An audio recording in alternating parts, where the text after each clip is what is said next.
Greetings, mortals. It is I, Remortis.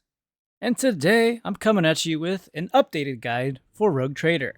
In particular, the Pyromancer Psyker Warrior Vanguard edition.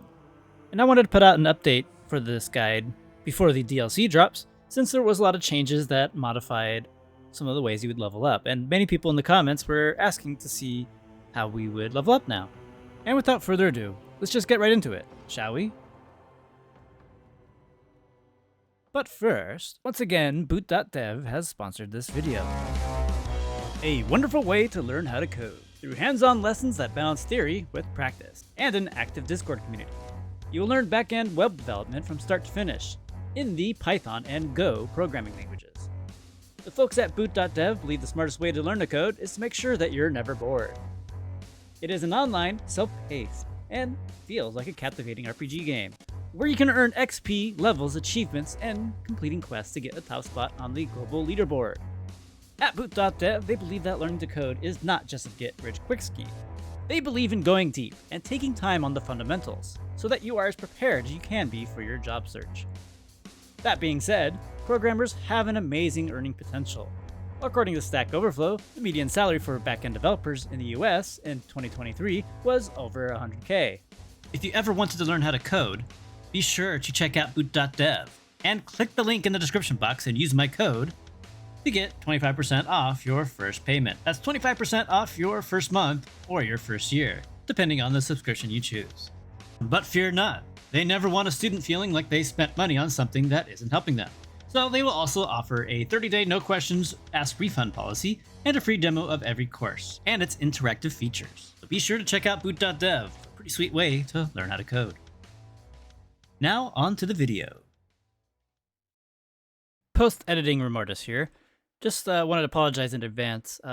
The intro of this portion, the music is really loud, so just please bear with it. After we finish creating the character, the volume gets a lot more bearable. So apologies for that, and I'll try to make sure my microphone picks up a little louder next time. All right, enjoy the video, guys.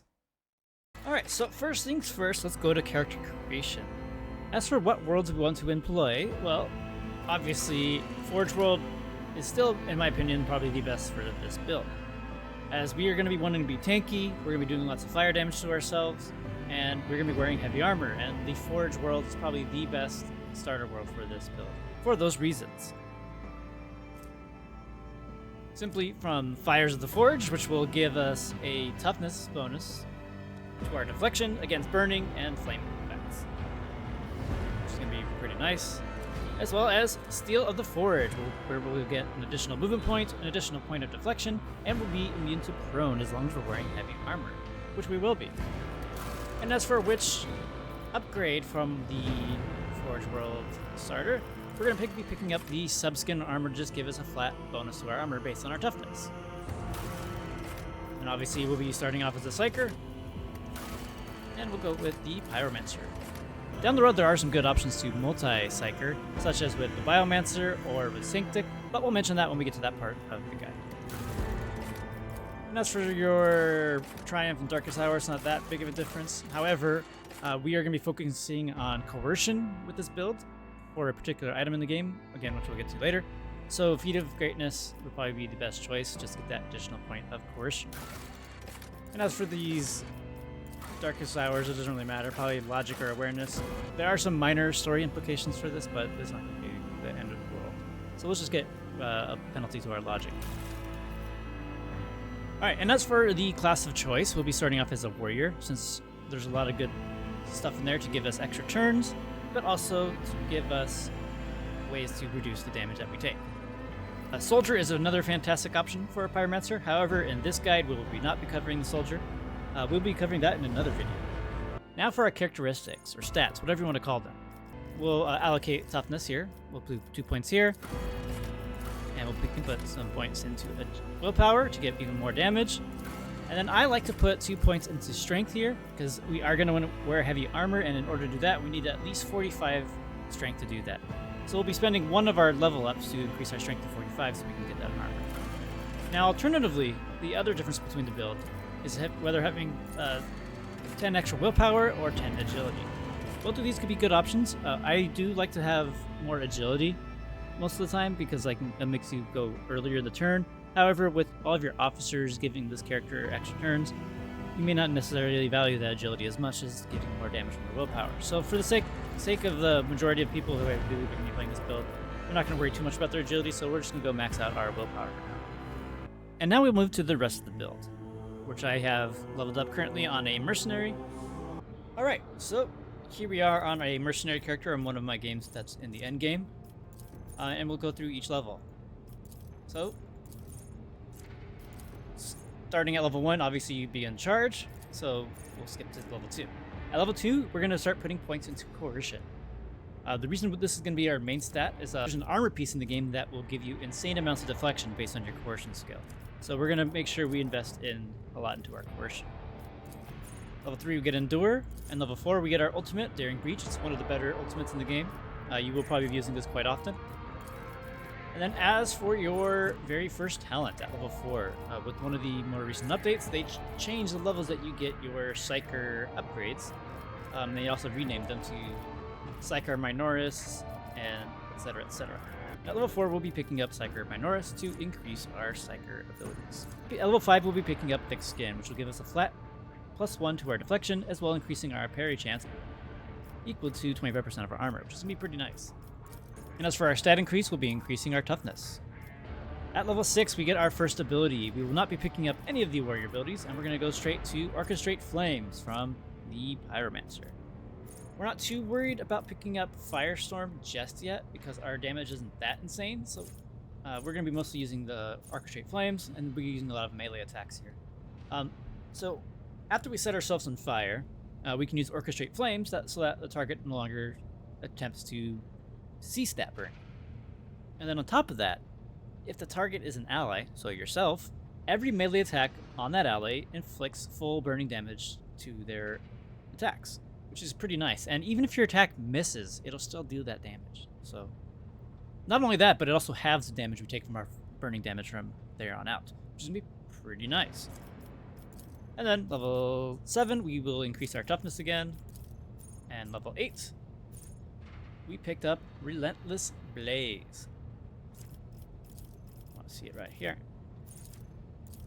When the Psyker is burning, the Psyker's Psi rating is increased by 1, and the Psyker's resolve is increased by 2.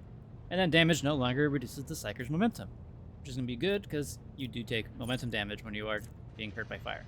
So we keep igniting ourselves and then keep comboing, stuff like that. We will no longer be taking a penalty to momentum.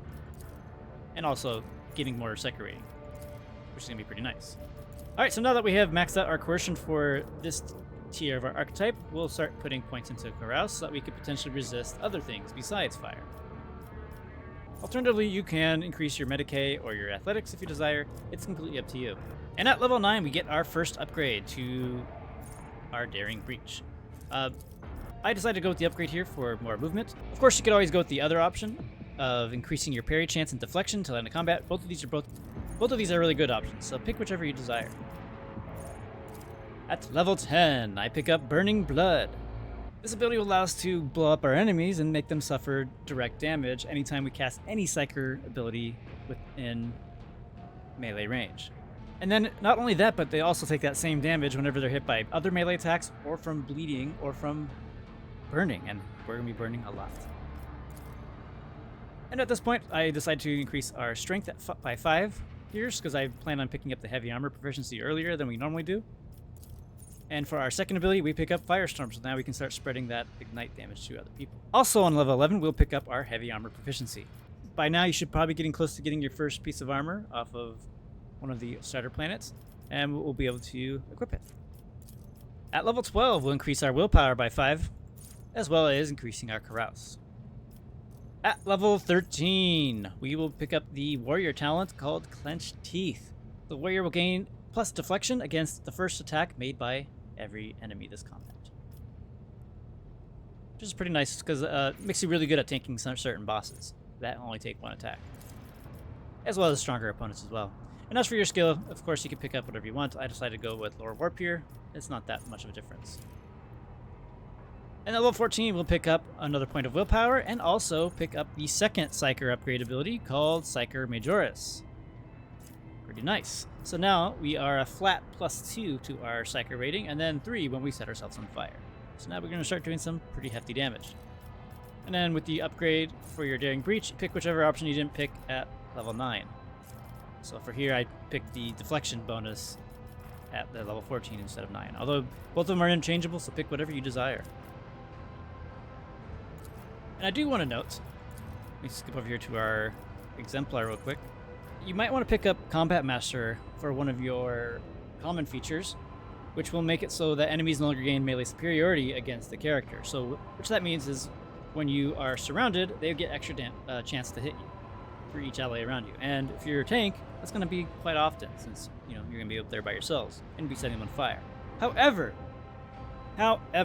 I could make an argument that you might want to keep them having melee superiority so that you do get hit thanks to Burning Blood, which will end up resulting in doing more damage to your enemy, since whenever you get hit, you'll deal damage based on your Psyker rate. Alright, well, with that out of the way, let's move on to the Vanguard. So starting off, we get our Undying Beacon. Each attack against you will increase the stack of Undying Beacon on yourself, which will increase your resolve, and then there's other things that will stack off of this, as well as getting temporary hit points from this. And at level 17, we'll be picking up our ability Inflame. Until the end of combat, all burning conditions will deal 16 more damage, which is based off of your Psyker's willpower bonus. And then every burning creature in the combat immediately suffers damage. Eventually, you'll be able to get anybody on fire. It's not just for your people that your character just put on fire as well, so it could even be Argenta's Flamer, or it could be Cassia's Soul Burn, or anybody else's flame debuffs. Of course, you can always put them on yourself as well. So anybody that's being burnt will be taking damage from Inflame. And every turn, you're going to be casting Inflame to keep increasing that damage more and more and more. And the cool thing about this, it's not considered an offensive ability since it's considered a debuff. So you can always use this in combination with one of your attacks. Now with our first common talent of the Vanguard, we'll be taking up Steel of the Forge. While wearing heavy armor, we will gain more movement, we'll get an additional point of deflection, and then we can no longer fall prone, which is actually pretty important. At this point in the game, you'll be in the early parts of Act 2, and there are a lot of tough fights actually that will potentially knock your character down, and this will prevent that. At level 19, we'll be picking up our first Vanguard talent called Renitent Beacon. Each stack of Unyielding Beacon additionally increases our armor and parry by 1%. So that will stack up to 15%, and that's going to be nice. And then we'll get even more parry based on our armor thanks to our previous talent in our Warrior tree. And as for the Vanguard ultimate, I personally never really use it.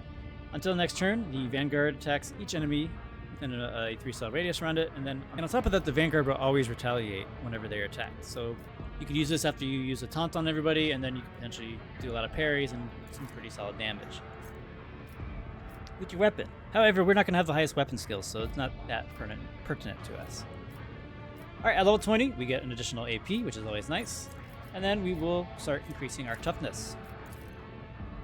As well as at level 21, we do the same thing, and we'll be picking up Enduring Shield. While the Vanguard has at least one temporary hit wound, they will gain an additional percentage to their parry and armor based on your toughness bonus. At level 22, we're going to be picking up Molten Beam as our ability instead of our Vanguard ones. We will be picking up a Vanguard ability later, but right now we're focusing all about that Pyromancer. And Molten Beam will deal double its damage of Ignite to all creatures in a 12-cell line and reduces their armor by 24 until the end of turn. If the armor falls to 0, it then actually becomes Warp Burn, which is a different type of fire effect. And if you spread that with your Firestorm ability, it'll spread all of the burning effects, not just from burning, but also from Warp Burn. So that's just even more ways to deal even more fire damage with our Pyromancer. There are some other ways to inflict Warp Burn as well, but this is probably going to be one of your primary methods. But the other thing about Warp Burn is that it will deal a lot more damage than our Ignite, and also it gives it even more armor penetration. And then the target must pass an agility resistance to potentially stop burning, but if you put Orchestrate Flames on them afterwards, they're no longer going to try to resist. And then we'll increase our points into Coercion. At level 23, we'll be picking up the Vanguard ability called Center of Attention. For each enemy that considers the Vanguard a priority target, you'll increase your armor by 5%.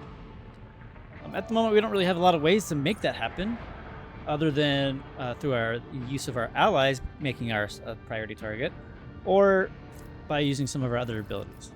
Eventually, we'll get one of our taunts later, which will make this easier to apply. So at this level, you might even consider getting Combat Mastery or another talent you prefer instead. And then finally, I just don't know why I wasted this long to get it, but we pick up Fires of the Forge, our Forge World talent, which will reduce all damage we take from burning effects based on our toughness bonus. This talent we can pick up earlier if you desire. You may need it before this level, but at this time when I was making this build, this is when I picked it up. So you can pick up Fires of the Forge if you feel like you're taking too much fire damage earlier. Alright, and then we finally start increasing our willpower since we don't need to increase our strength anymore. And then we pick up Psyker Terminus, which will allow us to increase our psi rating even further. At 25, we pick up Taunting Defense. The Vanguard will gain an additional parry chance against enemies that consider it a priority target. Then we increase our coercion even further, as well as our willpower. And as for our ultimate upgrade, we pick the one that will make it so we cannot die. Use this on fights that you know are going to be really rough, particularly some crazy boss fights in Act 4. Particularly against tough boss fights. This is going to be a very useful ability. At 28, we pick up the Psyker talent called Backdraft. Whenever a psychic power used by the Psyker deals damage, a random enemy within 2 cells from the initial target suffers half the damage. And that's only once per ability, so you'll be able to get this to pop off on different abilities. So say you burn somebody with Ignite, or your other abilities, and then you want to use another ability on somebody else, and then that will continually chain effect. Backdraft is really good in combination with all the other Psyker classes, particularly the Telepath, but Backdraft is pretty solid here with Pyromancer. Next, we increase our lower warp, as well as our strength, because our toughness and our willpower are both maxed. However, you could opt to increase your agility so that you can increase your initiative order. But I did went with strength just so we could potentially do a little bit extra damage on our melee attacks if they ever hit. And as for our next ability, we'll be picking up Incinerate. The target suffers double the damage of the Ignite's psychic power and half the fire damage of all the burning creatures within line of sight of the target.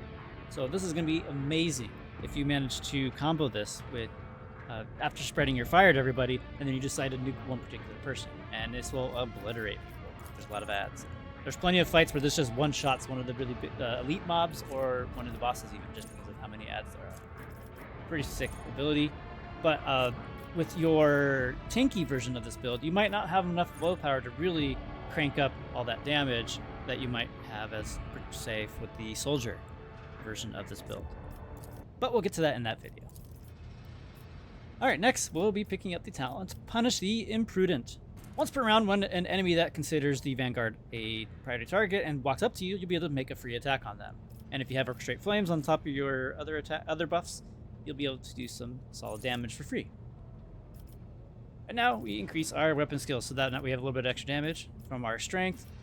Weapon skill will allow us to potentially hit that damn target. But we're not really rocking a lot of weapon skill in this build, so don't expect to make too many hits, especially on the higher difficulties. And then lastly, we'll further increase our carouse. Moving on, we'll pick up Subtle Manipulation. This is an optional talent for the build, because whenever you use a Psyker damaging ability, you'll provoke an attack of opportunity.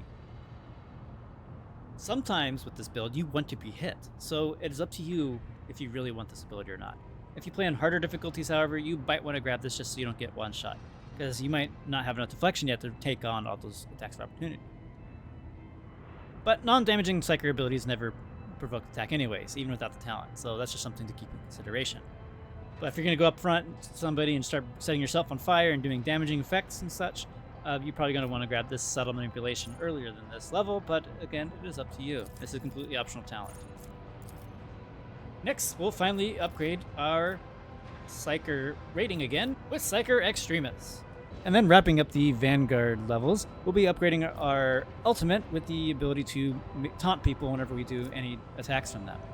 And I'm pretty sure this will actually apply from all of our burning and from spreading it to other people. So that's just another way to potentially get priority targeting without using a taunt ability. But unfortunately, we use our ultimate, and the warrior ultimate's a lot better for the most part. Alright, and that wraps up our Vanguard levels. Moving on to Exemplar. For our first Exemplar talent, we'll be picking up Steel Shell to get even more deflection. The character's deflection is doubled against single target attacks. This is going to make us be able to survive a lot of boss hits, or just elite target hits. And then we will be picking up the warrior talent that we didn't pick up before, called Hardened Scars, so that whenever we are under the duration of our endure effect, we'll get an additional deflection.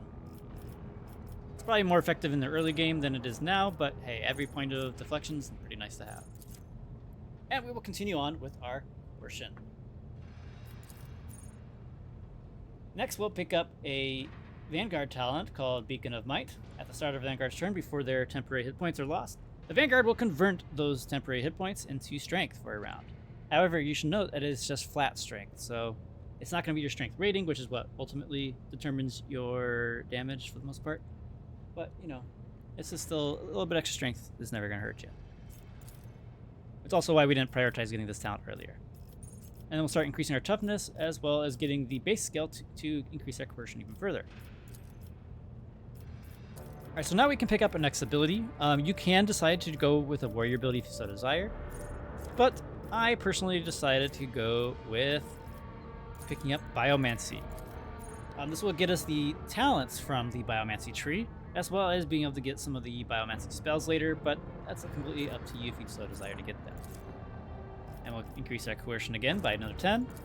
Then we'll pick up the Exemplar talent called Tough as Steel. We'll gain additional hit points, and those wounds are further increased by your toughness, increasing by 10 times your toughness bonus %. And which will end up making you have a lot of hit points compared to other characters. Alright, so then I decided to pick up the talent for Biophysical Distortion from the Biomancy. It essentially adds a poison on top of all of your Psyker abilities, so you'll not only will you be burning them, but you'll also be poisoning them as well. So you'll have even more dot damage, which is pretty nice. And then we further increase our toughness, as well as finally picking up the talent Epicenter of Slaughter. Whenever the warriors attack, they gain +1 stack of Epicenter of Slaughter until end of turn, and then at the start of their turn, they convert that into temporary hit points. And that won't exceed higher than your toughness bonus. So right now you see you have 80, so that's what we got. Alright, moving on to our next ability. I decided to go with Invigorate to just give us a heal and also potentially remove stun, bleeding, or fatigue, blinded, and all that other stuff if we're at full health. And with how high our deflection is, we're not going to take very much damage at all. So this will help potentially get rid of some of the other negative conditions on us that we might want to get rid of, or perhaps an ally as well. And then now we'll start increasing our willpower. And then we pick up the talent's Strange Vitality. When the Psyker's allies or the Psyker themselves are under the effects of the Psyker powers, they gain +5 toughness for each of these effects. So this is another thing that you could potentially grab earlier if you desire, especially if you're getting a ton of abilities and effects on yourself. So you could potentially make your toughness skyrocket. I believe that also counts for Cassius abilities too, so that's something to consider when you're buffing yourself. And then at this point in the levels, I decided to grab Combat Master. Probably should have gotten this way earlier in the game, but again, it's up to you. I like to be a little risky, and I want them to hit me and get extra melee superiority, but that's just me. I'm a little sadistic in that sense, I guess. And then we further increase our Carouse, and then we pick up Unbreakable Will. The character will gain a bonus to all resistance tests equal to 5 times your deflection bonus. Pretty nice. Then we get another additional AP increase. And then we'll wrap up the build for the most part by picking up Fire Within. Every time that you score a kill or a critical hit against 8 creatures in one combat, your next attack will cause 0 AP and will not count towards your attack limit. So this talent is okay for this build, but it's more in line with the soldier version of this build, which ends up using a lot of attacks and shots. So this is a much better ability for that character. But we pick up here because we're kind of running out of big stuff to pick up. And then lastly, we pick up our Carouse. There are plenty of other talents and abilities that are good to pick up, but none of them I consider absolutely vital for this build. Anyways, let's move on to the items. Starting off with one of the best helmets you could ever pick up as a Psyker, if you're dogmatic anyways. As you see here, naturally we have a 7 PR. That could be a lot higher if we were actually dogmatic. Since this character is a mercenary, they only have one level of being dogmatic. And why does that matter? Well, this armor right here. Eyes of the Joyous. The wearer's psi rating is increased by 1 against demons for each rank of dogmatic. This could be a lot higher for you the more levels of dogmatic you have. Moving on to our chest piece, which is the reason why we decided to get all those points in carouse. When the wearer hits a criminal enemy, that enemy gains 1 stack of perplex, blah blah blah. But the main reason we picked this is for the base armor property. You get an additional coercion divided by 10 into your deflection. So as you see here, we have a coercion of 102, so we get plus 10 to our deflection just from that armor. Pretty sweet. As you see the bonus right there. Then we also get some additional from thick skin as well as steel to forge. And there are ways to get your deflection even higher, but that's just with this armor alone. Alright, moving on to our accessories. We have here the Grimoire of the Void. This Grimoire increases the chance of triggering psychic phenomena by 15%, which is kind of crappy. But all warp damage dealt by this wielder is increased by 2 times your willpower bonus. So that's pretty nice. And over here we have Hand of Offense. The wearer's melee attack damage is increased by 3 times your psi rating. This would be a lot more useful to us if we had a higher strength and higher weapon skill, so we actually can land those attacks, but we just have this here for now, for funsies. And I believe there are some other good trinkets we could wear to increase our flame stuff as well, but I don't have it in this playthrough, unfortunately. As for our necklace, we have the Star Mist Scarf.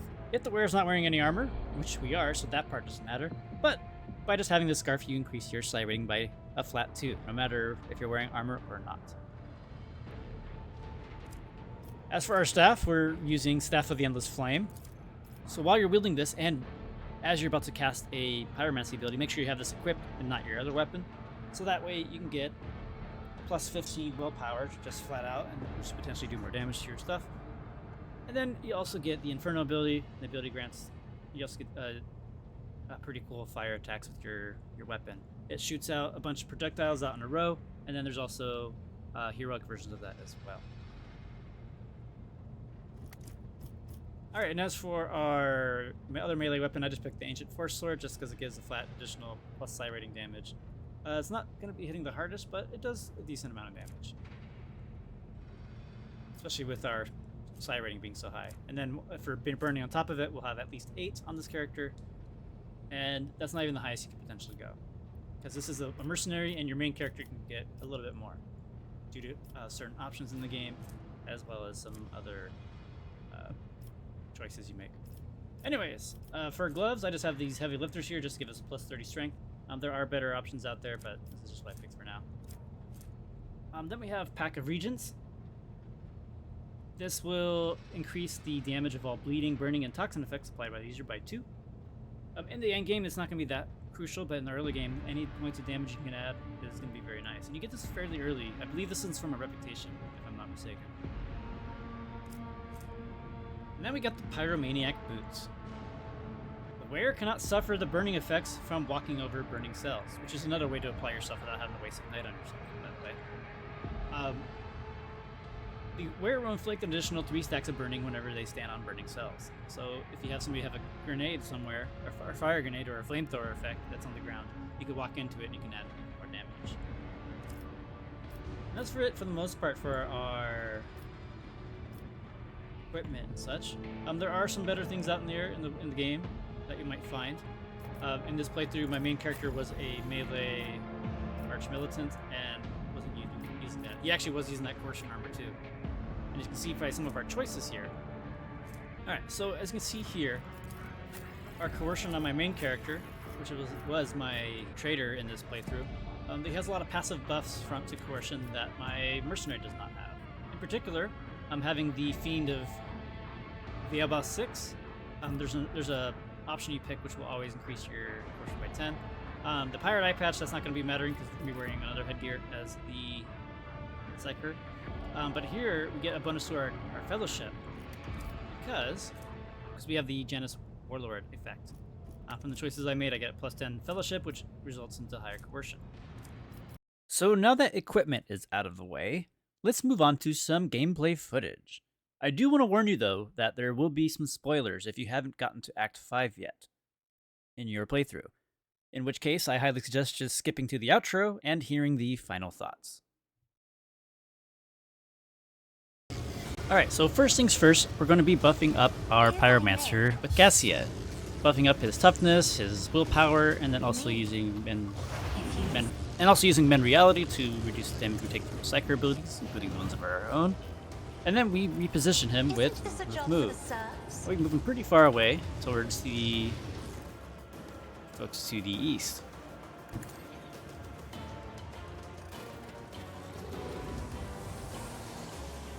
And we end his turn, and we give him another turn, so now he can actually start casting buffs. And I kind of goof up here a little bit. I didn't realize I could actually move him again. So I could have been setting up next to these folks and making them take extra damage. So first I cast Ignite on myself and then Orchestrate Flame so that the flame continues to burn. And then I move in position next to the enemies. And then before I end Cassia's turn, I make her use the front line stratagem to make him just a little tanky in these first few turns to help set up. As you can see, we take virtually no damage here.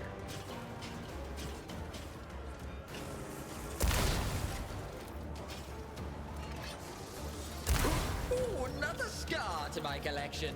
Now that it's our turn, we're going to go ahead and cast Firestorm to spread our Ignite onto other people. We kill the two Scarabs next to us, and then we start casting Endure to help reduce our damage and start buffing ourselves with Toughness and the heal, even though we don't have anything, just so we can do a little extra damage from our burning blood here. And we cast a Firestorm, but then we cast Inflame to spread the flames. Well, I probably should have waited to do it over here, but that's fine. We cast Orchestrate Flames here on us to do a little extra damage, and then ending our turn.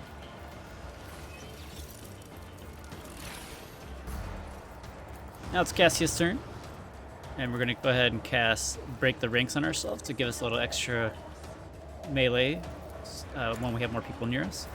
Give ourselves an extra turn, and then I decide to cast Firestorm to spread the flames, and then Inflame.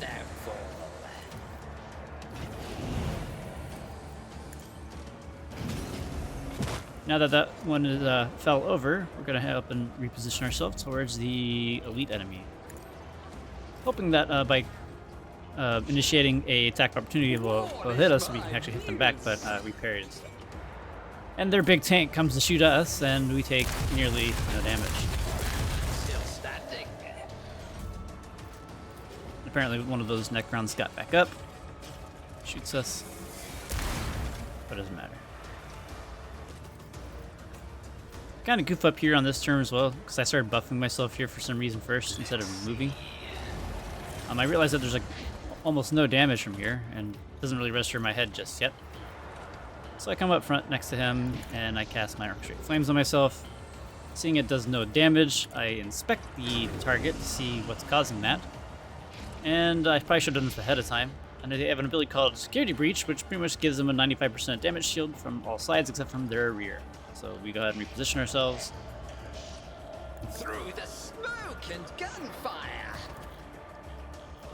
And then cast Firestorm on ourselves.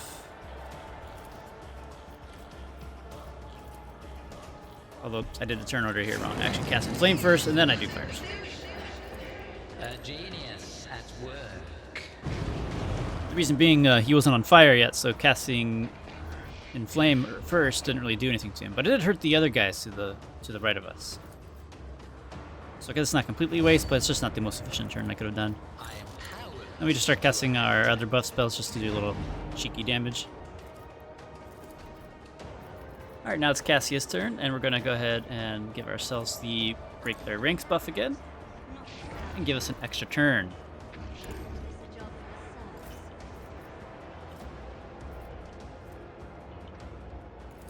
We'll cast Flamestorm on ourselves. Wicked thought. Orchestrate Flame. Schemes within schemes. A wicked thought. And Inflame. And you can hear by the corpse falling to the right, well, one of the Necrons perished. And we're going to go ahead and give our heroic ability from our officer to our Pyromancer. Give us extra moves. And we just do the same combo as we normally do. What if? Another one is Yep, and there goes another one dead. Go ahead and do Firestorm. A wicked thought. And then we do our Incinerate, doing a pretty good amount of damage. And then we goof up with our Molten Beam here, and I target too far ahead, and for some reason it doesn't hit him. It's like I'm a goofball. Oh well. And then we reposition ourselves just a little bit so we can shoot him from the rear with our Fire Staff, all sorts of fire bolts. A wicked thought. A new note in discordant melody. And then we finish off the turn by buffing ourselves, just doing a little bit of cheeky damage.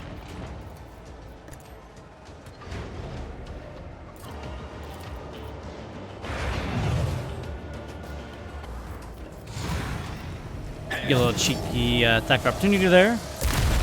Oh, and he actually did the most damage he's done once with all match. 4 damage per shot. Foes in my wake. We do our little Even combo I again. won't do that. A wicked thought.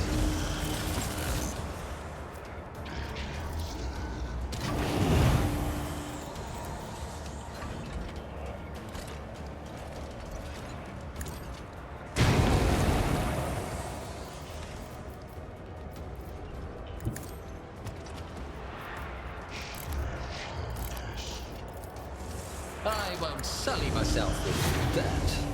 Decided to try to do a little bit of damage with our little sword there, but didn't do the most damage. Alright, on Cassia's turn, we reposition her so that way she can apply Soul Burn and potentially get us a little bit more fire sources. Isn't this a job for the serfs? Mend Reality, I'm not and then we give accustomed him to being another turn. ordered around. Isn't this a job for the serfs? The other reason we keep trying to make a point of casting Mend Reality is it resets our Peros meter, so that we don't summon the demon on accident. What if? But before we go ahead and use our ultimate, we're going to use our Incinerate here. Do a decent amount of damage. I think Molten Beam is probably the better choice since there's not a lot of flaming targets nearby. Then we use our ulti, and then we just go ahead and cast another Incinerate, and then whatever other abilities we can muster. Let's see.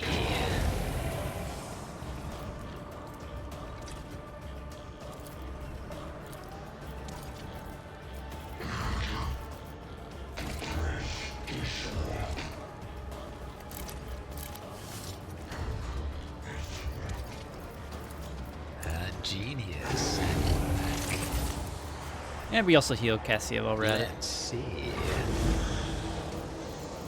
What if? We're gonna reposition her back into cover. Battlefields are always drowned in scarlet.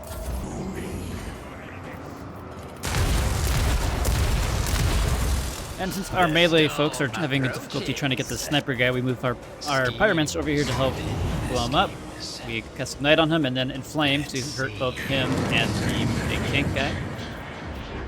And we charge back into position. A good amount of damage there. And we cast our abilities on ourselves, just a little bit extra damage again. And on Cassia's turn, we're going to do the usual. Mend Reality first to get us back to normal. And then, seeing if I can do my voice command, I cannot, so I go ahead and do another Break the Ranks. If I may, And give us another turn. that is foolishness. Me? If you insist, Lord Captain. Fortunately, we can't see him over here, so we just go ahead and use Inflame. Schemes within schemes. And then we'll use Incinerate on the big Necron.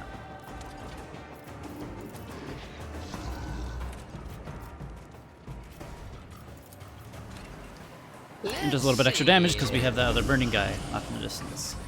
The tank moves out of the way and tries to shoot us. Healing again, hardly any damage. Through the smoking gunfire. Do our cheeky A abilities again. genius at Cast and work. Flame. What if? And by doing that, it kills the other burning guy way over there. This time we do land our Molten Beam because we actually aim it correctly and it does a lot of damage. Like I said, we should have been doing that before instead of the Incinerates, but War oh well. is my muse. And then we charge Even I won't do and that. kill him. Ah, I'm not really sure how the calculation worked to make our staff do that much damage. So I kind of look into the combat log to verify. Apparently, our staff did 247 fire damage on a crit, which is kind of nuts. And well, that's the fight. And there you have it. An updated version of the tanky Pyromancer build. And you saw a little bit of it in action. It is a very fun playstyle and can take a little bit of attrition to kill your opponents since your damage increases every turn and it's mostly dot damage. But with the right build and the correct items, this tanky Pyromancer can be pretty devastating and very difficult to kill to boot. And of course, you can always personalize it however you desire. You could opt to not go with the biomancy options. You can go with more maybe tanky or tanty abilities from the warriors and Vanguard alike. But either way, I hope you guys really enjoyed this video. Please like, comment, and subscribe for more videos like these. I do intend to update the other builds for a Rogue Trader, but that'll probably come closer towards the release of the DLC. And until then, I hope to see you folks in the next video. Farewell for now.